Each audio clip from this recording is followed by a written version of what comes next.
Always, I appreciate. We have two new faces in the group today. I am delighted to welcome Dina Berlin to our board. I am just trying to see her picture, and I'm not seeing it, but welcome. We are happy to have you among us, and I'll leave the other introduction to James because we have a new officer of the company as well. But let us begin with the introductions and the roll call. Marcin, this is Charlie Klippel. Okay, before we do that, Mr. Chair, I will just say that this meeting is being recorded for the minute-taking purposes, as well as posting of the recording of the proceedings on the agency's website.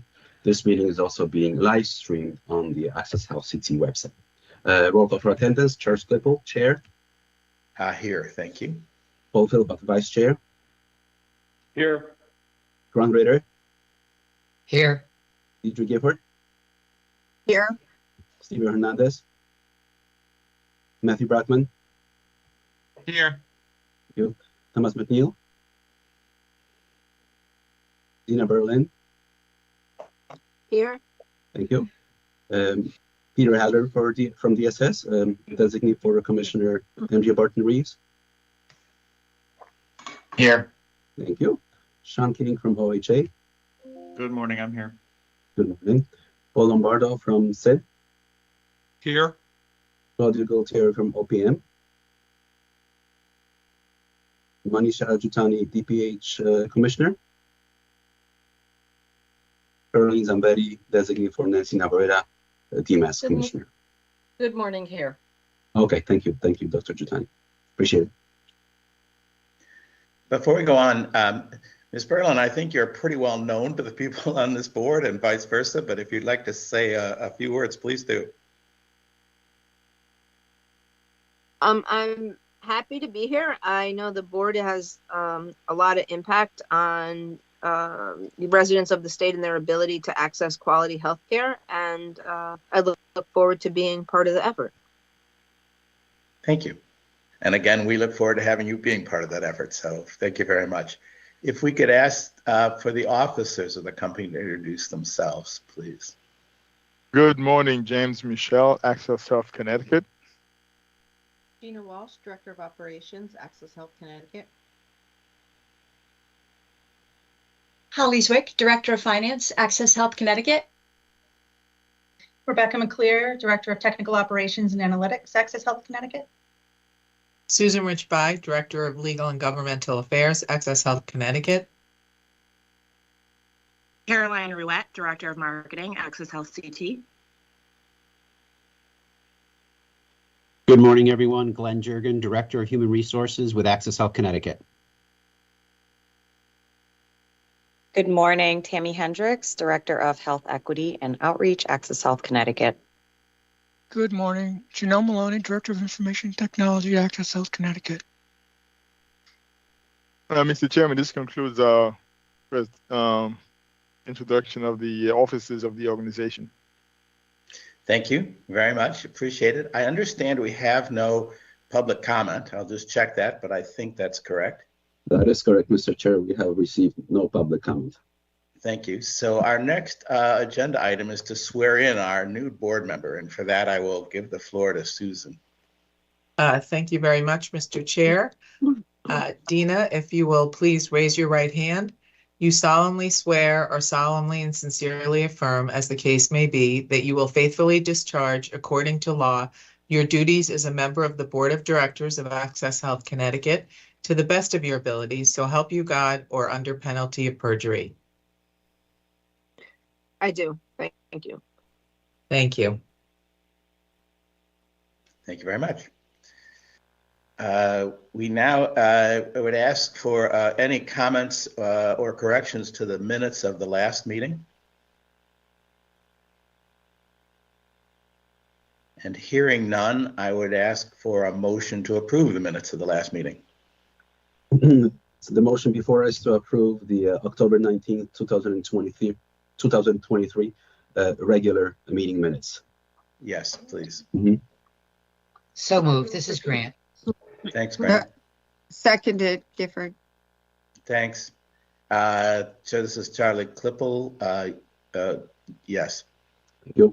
Paul Philpott, Yes. Ron Ritter, Yes.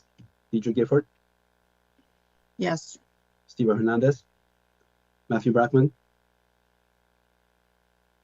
Mr. Brackman, Thomas McNeil, Dina Berlin, I wasn't here for the meeting, so I would not choose to vote, right? abstain, right? Ms. Berlin? Yeah. Thank you. Peter Yes. Hadler, Yes. Mr. Hernandez just joining us. Sean King, Yes. thank you. Claudio Galtieri. Mr. Hernandez just joined us. We are voting on the minutes of October 19, 2023. How do you wish to cast? Thank you, your vote? Marcin. Please count me as voting yes. Thank you. Thank you, sir. Appreciate it. And then Susan, I'm going to give thank you all. Susan, I'm going to give the floor back to you for some committee appointments. Thank you. The bylaws for Access Health Connecticut provide that the board votes to either add or remove members of the standing board committees and the advisory committees. So today, we would like to ask the board to consider appointing Sean King to the Human Resources and Strategy Committees, which are standing committees, and also to appoint Thomas McNeil to the Audit Committee, which is another standing committee, as we've had some vacancies as some board members have stepped off. Thank you. Thank you, Susan. Any discussion of these appointments? If So, Mr. Chair, not, would you like me to read out the whole motion? Yeah, that's fine, if you would. Okay. Chair Charles Clipper requests a motion to appoint Sean King to the Human Resources and Strategy Committees and to appoint Thomas McNeil to the Audit Committee.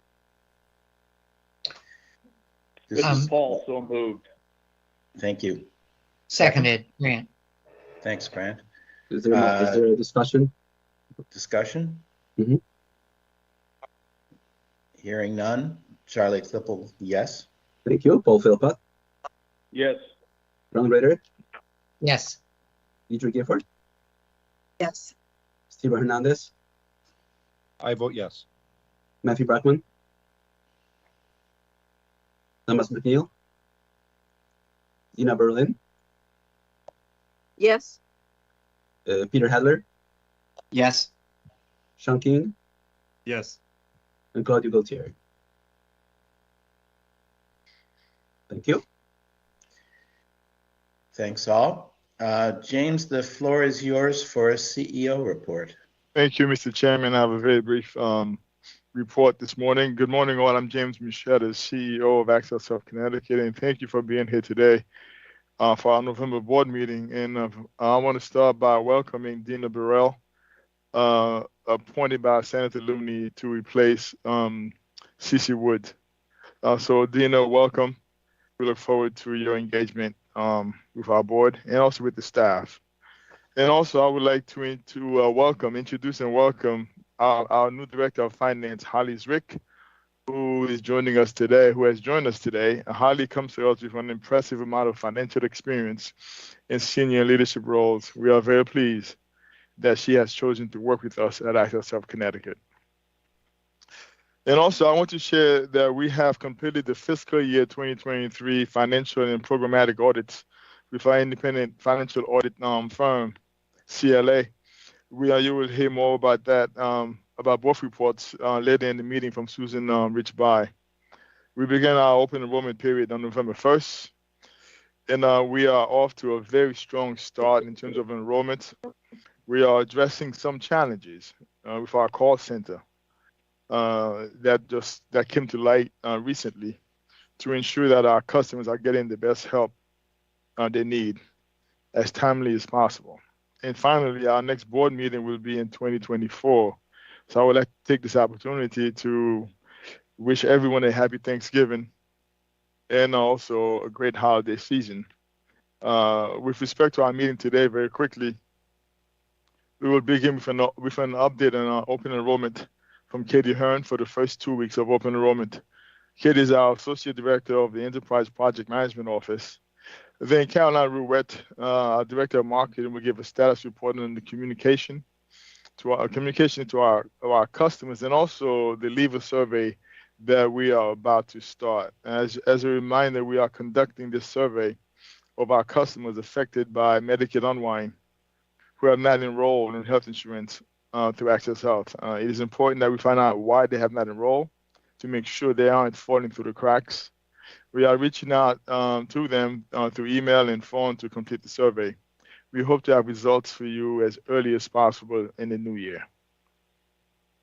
Following that, Holly Zwick will give a financial update, including the fiscal year 2023 year-end budget report and the first quarter budget report for the current fiscal year.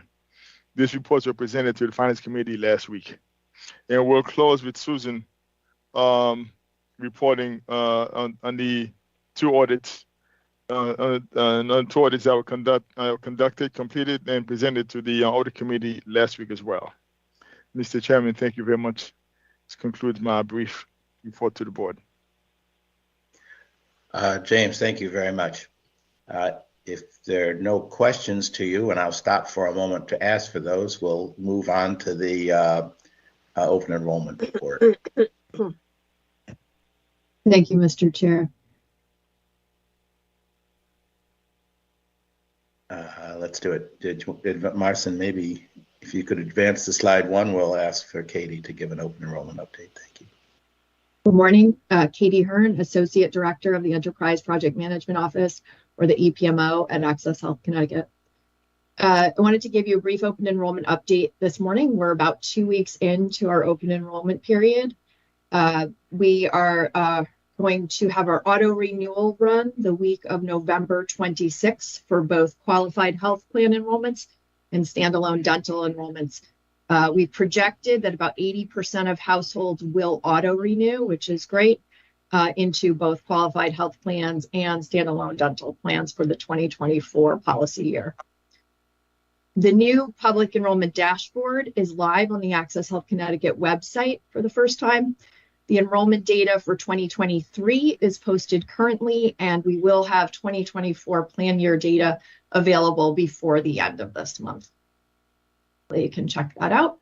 And I'd like to give you some of our enrollment data as of November 15th, year over year. So this is the period from November 1st to November 15th last year, and the same period this year. You can see that for our acquired customers, we have, interestingly, the same number as of November 15th. You can see an increase in our retained customers. We have increases in our QHP enrollments with advanced premium tax credits, financial assistance with both advanced premium tax credits and cost sharing reductions are up. And then we're just a little below the same period last year with full cost qualified health plans. Next slide, please. And some additional enrollment data here. Qualified health plans overall, we see a significant increase. We see a very significant increase in our Covered Connecticut enrollment numbers as well. We did expect to see Husky numbers go down a bit due to the unwind, and that is what we see so far. And we do see also a significant increase in our standalone dental plan enrollments this year. And I just wanted to, we expect with auto renewals running the week after next, we expect great retention this year for our dental plan enrollees as well as our qualified health plan customers. And just as a general reminder, I wanted to remind the public, open enrollment is ongoing through January 15th. Thank you. Thank you. Caroline, did you have a comment or are we going to move to the next? Oh, here, yes, please. My apologies. I had some issues with my computer, but we're up and running. My name is Caroline Lee Rouette. I'm the Director of Marketing, and I'm going to first provide an update on some of the direct-to-consumer marketing efforts that we're doing during open enrollment. The first audience that we reach out to is about cost-sharing reductions for eligible customers. So this is something that we've talked about with the board quite a bit over the last couple of years. So this is a really important audience we're reaching out to. These are folks that might be leaving money on the table if they don't select a silver level plan. So as a reminder, Access Health CT is the only place where folks can come and get financial help, and that comes in the form of the advanced premium tax credit, which is that monthly piece of financial help that helps cover the cost of the premium.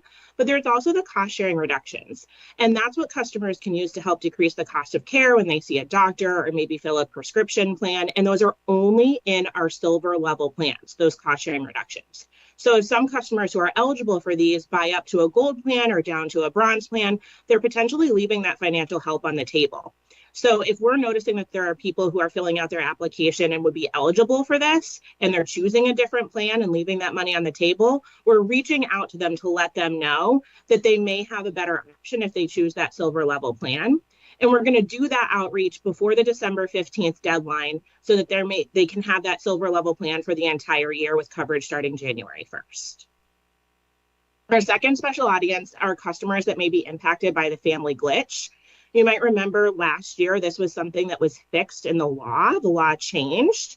And basically before the law change, anybody who had coverage through their employer, but they thought it was unaffordable, could come to the exchange and see if this could be a better option for them, but only they might be eligible for financial help. It left their family uncovered by that financial help. And so oftentimes it left these people in a pretty bad situation.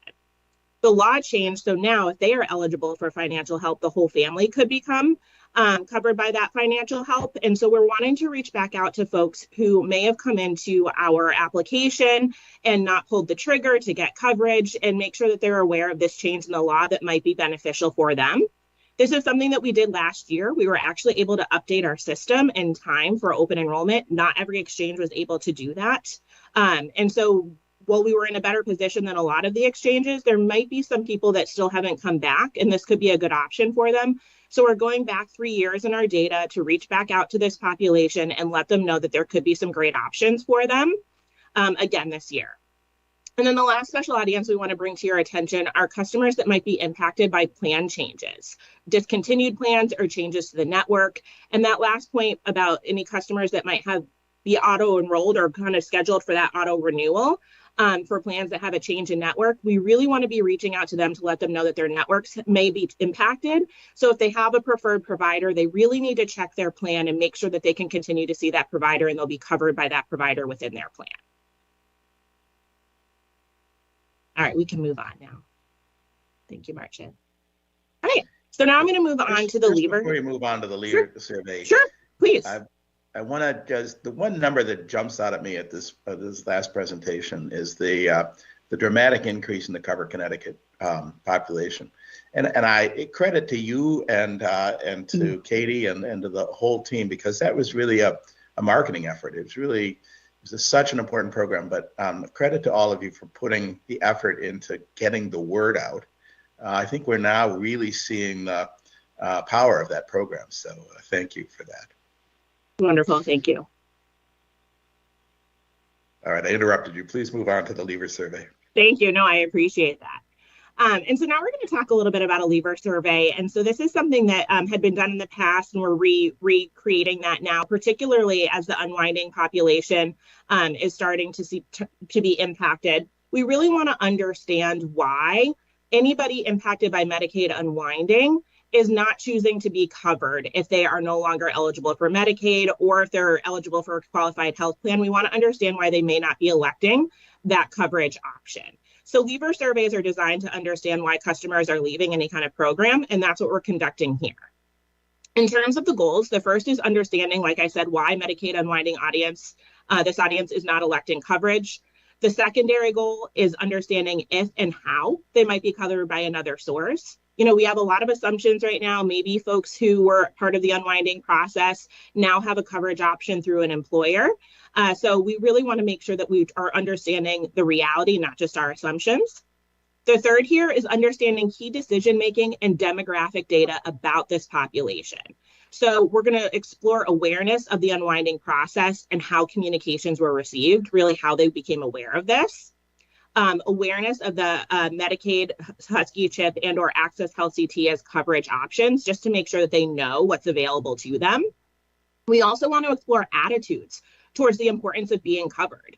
Obviously, we would really want that attitude to be, this is an important thing for them, but we really want to understand from their perspective. We also want to understand what is the most important factor when considering coverage. We think we know, let's find out.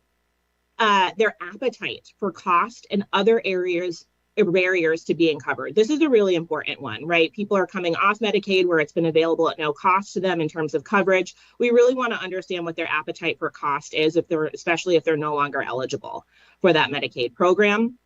We want to understand their future plans for being covered. Maybe they just haven't gotten to it yet, and they're going to explore that during an open enrollment cycle. We want to understand their employment status, as well as personal and household demographics, such as age, race, household makeup, and all of that information. And the big reason for that is to really explore, whether or not there's differences in the data that we can start to make some correlations about in terms of what they're self-aware of, but also what the data is telling us. Next slide, please. In terms of what we're hoping to achieve here, we're looking for about 1,000 responses, and we are conducting this survey in English and Spanish. The format of the survey is mostly digital. Okay, so we're sending this out via email invitations, and we're going to use phone solicitation if needed. So if we're not getting the volume of responses that we need, we do have the capacity to use the phones, and that is in English and Spanish as well. We're also doing open and closed responses, meaning people have the opportunity to answer in sentence format in their own words, but also yes, no questions. And so we have a plethora of different kinds of data that's going to be available to us once this has concluded. And we are offering an incentive in the form of a $10 e-gift card for completed responses. That's optional, and we're going to deliver that via email. We have a research partner that we're working with, Market Street Research. They have many, many years of experience, as well as several PhD employees that have education and backgrounds in market research, as well as psychology, which is really helpful. So we're leaning on their expertise in terms of survey length, how we structure the questions, how we get it out, the time frame, timeline, and all of that. And then lastly, we do have a grant that's helping us, and that is provided by the Connecticut Health Foundation for this project. Next slide, please. Now, this is a project chart, a Gantt chart that has a basic timeline. I do want to mention that, we've kicked off. We've done several kind of nudges via email. We will continue to do that. We'll do phone follow-up, like I mentioned, if needed. And then we're hoping to review the survey results towards the end of December, and then have the results be able to be shared with everybody here sometime during the winter. Of course, we are dependent on whether or not we're getting the response rate that we need. So it could be a couple extra weeks just in terms of getting the total response rate that we need to complete the scope of the project. And I will pause for questions. It looks like we have some. Other questions? Matthew, I don't know if you had a question or not. I do. Just a quick, what is maybe Peter, you could help me a little bit. My sense was that when we were looking at this question of who was not going from the unwind to cover Connecticut or others, the biggest issue was that we just don't have good contact information for these people anymore, because they probably have been on Husky for 4 years. So how many people are really in this group that we have their contact information? We've texted them 15 times and they still don't respond, but now they respond to the survey. Like, that seems like an odd, like, what is our actual population to pull from? Like, if we could get these data, that would be amazing. I'm just curious, who are these people? So, Peter, did you want to reply? Because I know your name was, okay. Yeah, yeah, sure. I think it's a great question, Matthew. I don't think we know the answers to that question per se, right? We've done a lot of work to update contact information. We've used new data sources to ensure that we're contacting people through the best information we have available. And obviously, we've had a campaign to have people update their contact information. But it's an open-ended question, which I think we'd love to, hopefully this survey will help get at. I think we hypothesize that some people are making an uninformed or partially informed decision not to renew coverage, and we would like to know and understand that better, right? Is it because they think they don't qualify anymore, or perhaps they do have that employer-sponsored coverage and they're happy with that? And we do recognize that some of these folks have been enrolled for several years without having had a contact or updated information. So situations may have changed, but we are hypothesizing. So I think the survey will be very helpful to, give some reality and maybe, flesh out some of the things we've been thinking about, or give us new information that maybe we hadn't contemplated. No, I think it'll be interesting. I do worry about whether or not the results are the validity of. I think it's going to be very interesting. I want to see the study. I don't want to say that, but I do worry that the results are going to be skewed because of it's going to be a weird group of people who suddenly, after ignoring us 15 times, are saying, I'm going to respond to the survey for a $10 gift card. Seems like a unique person, and I wonder to what extent they're representative of the overall sample that we're looking for. But that I think it'll be interesting regardless. Matt, I think that the research company that we've working with, they do have they do have a lot of experts who hopefully will account for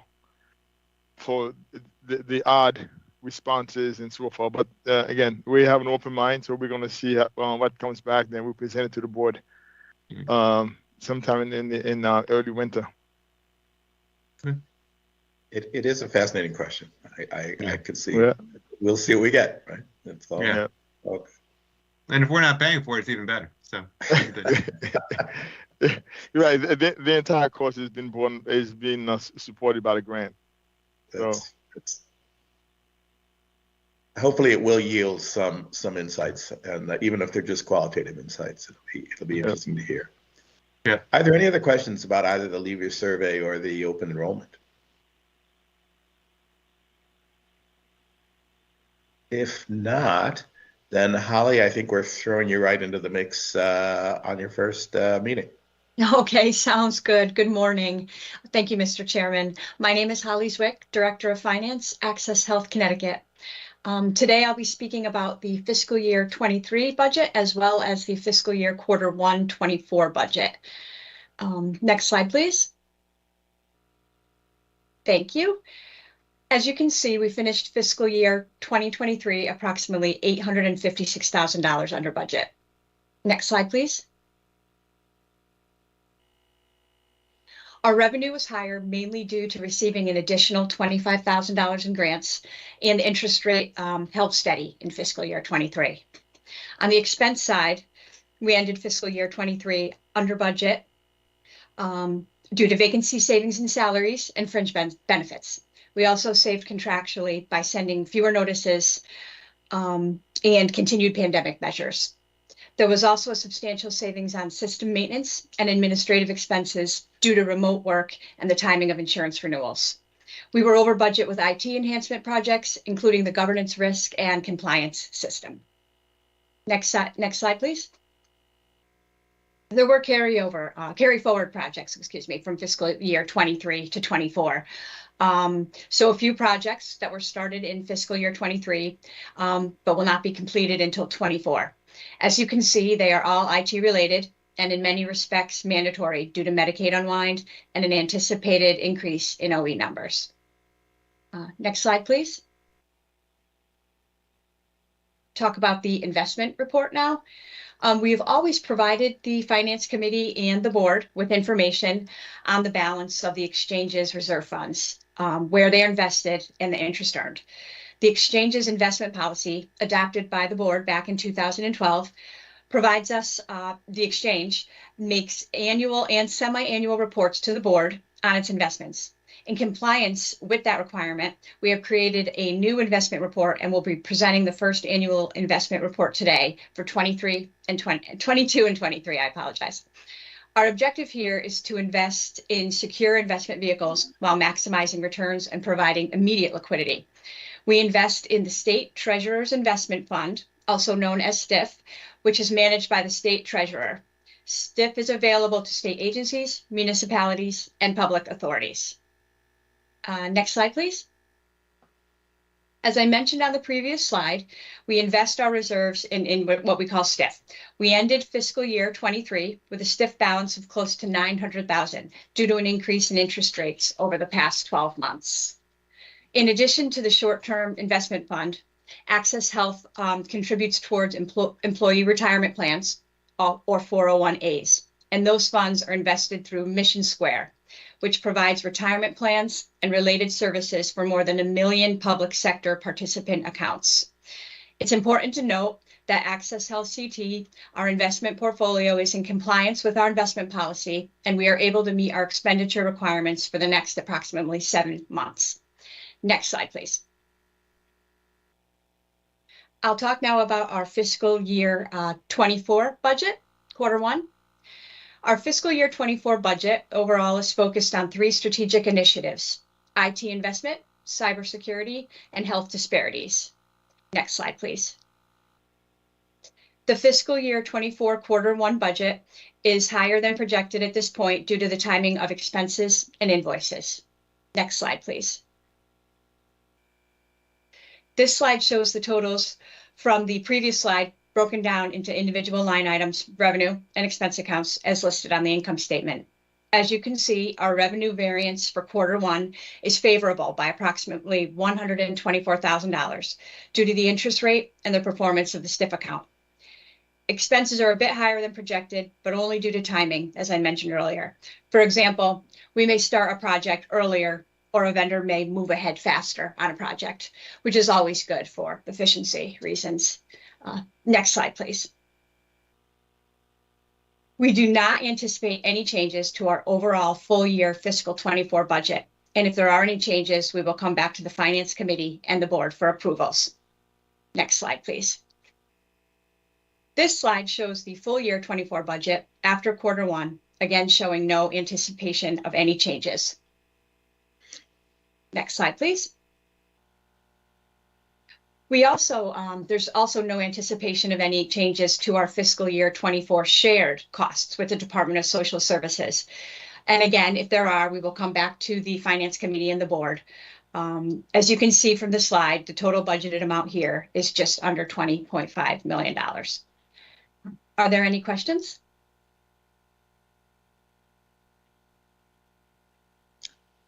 Thank you. Thanks for the very thorough report. Appreciate it. Thank you, Mr. Chair. We are at this point looking for a vote to approve the fiscal year 2024 quarter one budget. Is there any discussion with respect to that? If not, then can I have a motion to accept the budget as presented? So moved. Thank you. Second? Second. Thank you. Thanks, Grant. And with no further discussion, Charlie Klippel, yes. Thank you. Paul Philpott, Yes. Frank Rader, Yes. Deidre Gifford, Dr. Gifford, Steve Hernandez, Great work, yes. you, Matthew Brackman, Yes. Thomas McNeil, Dina Berlin, Yes. thank you, Peter Hadler, Yes. Sean King, Yes. and Claudio Gualtieri. Thank you. Thanks very much. Martin, it's Deidre Gifford. I vote yes. Sorry, I was on mute there. Thank you, Dr. Gifford. Appreciate it. Sure. Oh, finally, I'd like to speak about our fiscal year 24 projected reserve fund balance, which is projected at roughly $18.5 million, which translate to 6.6 months of operational funding. Are there any questions? That concludes my presentation. Thank you, Mr. Chair. Thank you so much. I know this question of reserves is one we've touched on before, and James, I think you're going to bring it back in a future meeting. So, but this is a helpful sort of milestone to look at. Appreciate that. Susan, I think this is your meeting this time. It's interesting, but please. Thank you, Martin. Thank you. Access Health Connecticut is required to engage an independent auditor each year to conduct financial audit and a programmatic audit to comply with state and federal oversight and program integrity requirements. Clifton Larson Allen, CLNA, has been engaged by Access Health to serve this function currently, and they're with us here today on this meeting. CLNA completed the financial statements for Access Health for FY23 and also the programmatic audit also for FY23 that is required by the ACA regulations for us as a state-based marketplace. These draft reports were presented to the Audit Committee last week on November 8th, and the committee voted to recommend approval for both reports by the board, and you've received copies of them in advance of today's meeting. For both of the reports, CLNA was engaged to express an opinion as to whether the basic financial statements are presented fairly in accordance with GAAP, government accounting principles, to report on internal controls over financial statements and compliance with laws, regulations, and contracts and grant agreements, and also to report on compliance with the programmatic requirements set forth by CMS in Part 155 of the U.S. Code, which is our ACA requirement. CLNA issued an unmodified opinion on the basic financial statements for FY23 and did not note any internal control findings. No compliance findings were issued for the programmatic report either. Nicoletta McTighe of CLNA is here with us today if anyone has any questions on these two reports. So I will pause.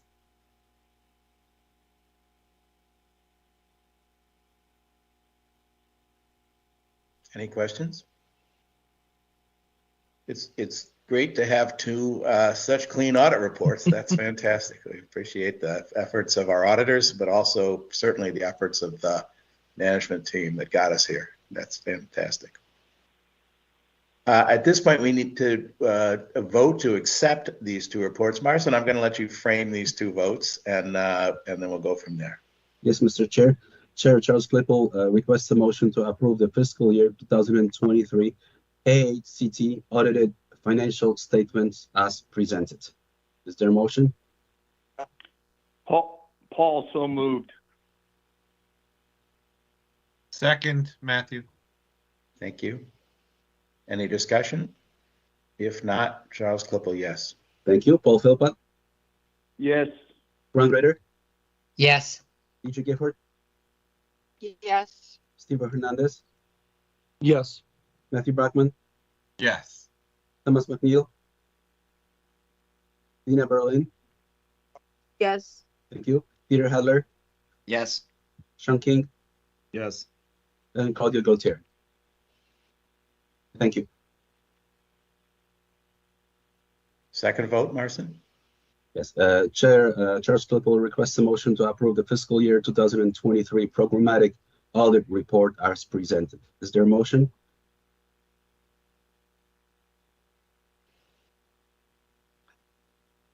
Matthew, I'll make the motion.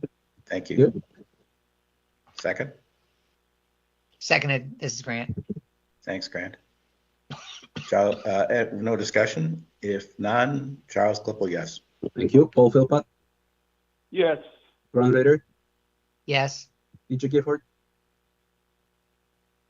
Dr. Gifford? Steve Hernandez? Yes. Thank you. Matthew Brackman? Yes. Thomas McNeil? Dina Berlin? Yes. Peter Hadler? Yes. Sean King? Yes. Claudio Gautier. Thank you. Thanks very much. Thanks for leading the votes there, Marcin. Susan, a last word about the SMART tool? Yes, thank you, Mr. Chair. The ACA requires state-based marketplaces to keep accurate accounting of all activities, receipts, and expenditures, and to monitor and report on this to HHS on our activities as an exchange, and also to complete an annual report and engage an independent auditor to perform annual independent financial and programmatic audits, as we just spoke about, to ensure our compliance with regulations and standards. CMS developed an online annual reporting tool for exchanges to use to put everything into one place, and it's called the SMART, State-Based Marketplace Annual Reporting Tool. The SMART includes eligibility and enrollment policy, a report by the state exchange on its ability to collect and submit standardized performance monitoring data to related to QHPs and financial assistance determinations, enrollment, disenrollment, and special enrollment periods, the financial and programmatic audits we just spoke about, program integrity, and finally, it's completed with an attestation of completion. So for this year, Access Health filed its SMART for plan year 2022 on June 1st. It's done on a calendar basis. And on September 29th, CMS issued its SMART Summary of Observations and Action Items for Access Health Connecticut. CMS did not identify any action items for this SMART filing. Turn it back over to you, Mr. Chair. Thank you. No, again, it's great to see clean audits. That's terrific news. Appreciate it very much. James, I think, do you want to do a little bit of a preview of what's coming? Mr. Chairman, the future items we have coming up, we are working on some technology projects that we will be reporting to the board in the future. But most importantly right now is the leaver survey and also results of open enrollment. And those are more immediate items that we'll be reporting to the board on over the next several meetings. Thank you. Yeah, terrific. Thank you very much. Well, we are doing a record thing here, which is giving you back 15 minutes of your life, and I'm delighted by that. It's a very efficient meeting, mostly because we had such great reports from the organization. So thank you all for that. Let me add my best wishes for the holidays to everybody. Last year, a few of you made some suggestions about ways we could improve these meetings, and I welcome you to do that again if you wish. You have my contacts, and please let me know. But otherwise, thank you all very much for your support. As always, so much appreciated. And happy holidays to everyone. Thank you. With that, unless there are any comments or closing comments or questions, I would ask for a motion to adjourn this meeting. So moved. This is Grant. Thanks, Grant. Second. Second, Steve Hernandez. Thank you, Stephen. With no discussion, Charles Klippel, yes. Thank you, Paul Philpott. Yes. Ron Ritter, Yes. Steve Hernandez, Yes. Deidre Gifford, Matthew Brackman, Yes. Thomas McNeil, Dina Berlin, Yes. Peter Hadler, Yes. Sean King, Yes. and Claudio Beltieri. Thank you. Thank you all very much. See you in the Thank you new all. year. Thank you. Bye, folks. Thank you. Bye-bye, everybody.